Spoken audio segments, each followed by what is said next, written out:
Maître vulgarisateur, il explique et communique l'inexplicable. Mario Dumont. De la musique aux oreilles. Il y a eu en fin de semaine ces rassemblements à Québec. Ça a brassé pas mal. Le rassemblement de jeunes dans les parcs. Ils étaient nombreux. Ils étaient surtout, je dirais, complètement crinqués et non respectueux des services de police, de l'autorité. Les policiers qui ont dû intervenir quand même durement. Puis certains parents s'en sont plaints ou ont chialé que la police avait été raide avec leurs jeunes, des jeunes assez jeunes, de 15-16 ans. Mais là, les jeunes, justement, si vous les considérez comme parents qui sont si jeunes que ça, mieux de vous en occuper. Laissez-les pas faire ça si vous voulez pas que la police les ramasse. En tout cas, c'est mon opinion. Denis Turcotte, chef du service de police de la Ville de Québec, est avec nous. Bonjour. Bonjour, M. Dumont. Bon, vous voulez pas que ça se reproduise la fin de semaine qui vient? Bien, assurément que non. Hein? Pourquoi pas avoir du fun et avoir du plaisir, tout le monde ensemble à la place? Ouais. Et comment vous expliquez, quelques jours qui se sont passés, comment vous expliquez les événements? Est-ce que c'est quelque chose de spontané qui a mal viré? Est-ce que c'est organisé? Est-ce qu'il y a des petites gangs derrière ça? T'sais, avec du recul, comment vous expliquez ce qui s'est produit en fin de semaine passée? Ben, dans le fond, c'est le phénomène de foule. Ça prend un agitateur ou deux, ou une poignée d'agitateurs pour faire réagir une foule. Ça, c'est connu, on sait comment ça fonctionne, puis vous le savez vous aussi. Quand quelqu'un a un mouvement de foule, les gens suivent, les gens sont curieux, vont voir, puis ça fait des mouvements de foule des fois imprévus. Donc, l'intoxication, beaucoup de monde intoxiqué en surdose, soit d'alcool ou de médicaments ou de drogue. Puis quelques-uns qui ont voulu défier la police par un défi qui se sont donnés entre eux dans le but de filmer les policiers en intervention, puis de possiblement faire ce qu'ils ont fait, de diffuser une petite clip pour tenter de nous faire mal paraître. Ben, c'est ce qui s'est passé en fin de semaine, mais vous avez vu comment que ça l'a fini. Là. Les policiers ne se sont pas laissés prendre au jeu, mais le jeune étant déçu de la non-intervention des policiers parce que lui voulait se faire courir par la police, ben, il est allé se placer en avant du véhicule de patrouille pour les empêcher d'avancer et de quitter la place parce que il y a des replis stratégiques qu'on fait à l'occasion, qu'on fait juste se repositionner, la tension baisse. Puis le but dans ça, c'est que la fête continue, mais dans le bon ordre. Ouais. Alors, il y avait eu quoi comme arrestation en fin de semaine passée, finalement? À la fin, le bilan, ça avait été quoi? Ben, il y a une quinzaine de constats d'infraction qui ont été remis, puis... à des mineurs, tous des mineurs?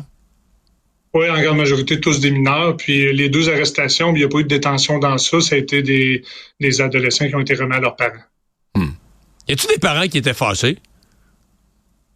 Ben, vous l'avez vu comme moi. Il y a une dame qui n'était pas contente là, contre la police. Intervention.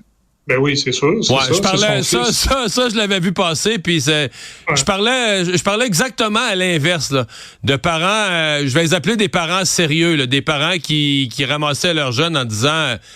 Qu'est-ce que c'est ça, là? Qu'est-ce que t'as fait? Dans quoi tu t'es mêlé? Vous sentiez des parents qui étaient en mode intervention, qui prenaient au sérieux que, comme parents, c'était pas acceptable ce que leurs jeunes venaient de faire? L'avez-vous senti qu'il y a des parents qui réagissaient de cette façon que je vais qualifier, moi, de plus responsable? Ben, on le sent encore aujourd'hui, là, avec les réactions, que le monde comprenne notre intervention, l'expliquer. Puis les gens, ils disent, même j'ai entendu aujourd'hui à plusieurs reprises de dire qu'ils nous ont trouvés patients. Ils nous ont trouvés patients dans notre intervention et ont dit qu'il aurait peut-être dû intervenir un petit peu avant. Mais regardez, c'est les policiers qui étaient sur place, c'est leur jugement. Ils ont jugé intervenir à ce moment-là. Puis moi, j'ai pleinement confiance en leur jugement. Donc, en fin de semaine qui vient, parce que c'est une fin de semaine de 3 jours, on annonce du très beau temps. Prévoyez-vous le même genre de rassemblement? Ben, si le même genre de rassemblement, ben, soyez assurés qu'on va être là. C'est sûr et certain qu'on va être là parce qu'on suit le développement de ces rassemblements-là et on va avoir les effectifs nécessaires pour répondre là, aux besoins. Mais moi, ce que je dis à la population, puis aux parents, puis aux jeunes, s'il y en a qui nous écoutent, là, s'il vous plaît, ayez du plaisir, amusez-vous, mais dans le respect de l'ordre. Puis quand un policier vous interpelle, ben, collaborez.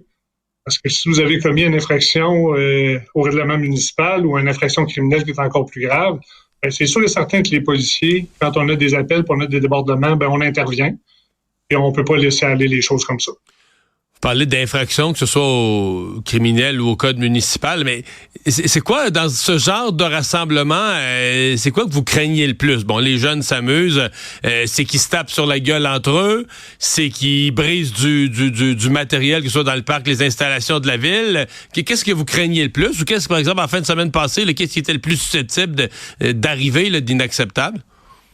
Ben, c'est quand on regarde des jeunes qui manipulent des feux d'artifice dans leurs mains, qui dirigent ça vers les résidences, qui dirigent ça vers les gens. On peut avoir très dangereux avec ça. Là. Ben oui, c'est très dangereux. Ça, je veux pas que ça se reproduise, là, c'est sûr et certain, c'est très dangereux, là. Puis pourquoi aller se battre ensemble, dans des parcs pour attirer l'attention?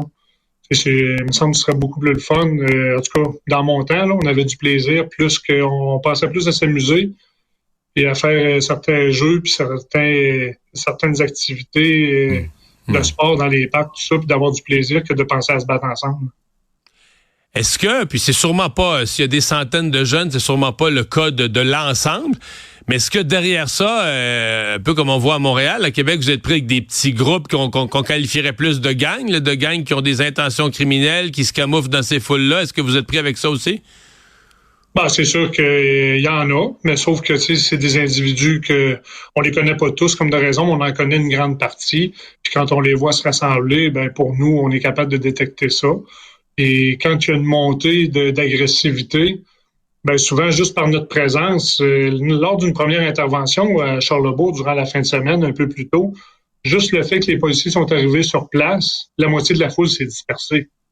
Donc, les gens, ça ne leur tente pas là, de faire face à la police, de nous confronter, là, parce qu'ils savent qu'il y a du débordement. Fait que quand on arrive sur place, les bons là, citoyens, là, on va dire ça comme ça, là, ben, ils se dispersent, là, puis ils écoutent ce que les policiers leur disent, là, puis ils respectent les règlements.